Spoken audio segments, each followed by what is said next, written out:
Maulan na buntag kaniyong tanan mga katots, kag sa mga taga General Santos City, maulan na buntag kaniyong tanan. Karong adlaw no, kapi-kapi sa taron kay bugnaw ang panahon, kay kaning ulan na gikan pa ni gahapon hantod karon.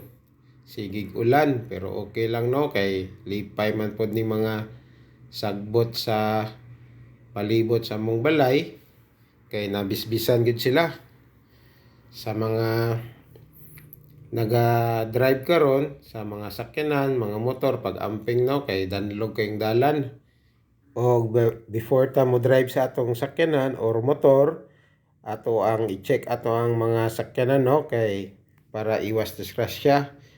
I-check na to ang ato ang mga brake fluid, coolant, kag mga engine oil, kag ang ato ang mga tire pressure para aron iwas disgrasya ta no mga katots. Og sa mga naitrabaho karon, pag amping punta no, kay ang panahon karon dili ta kabalo kung maayo or dili. So mao lang to mga katots. Salamat.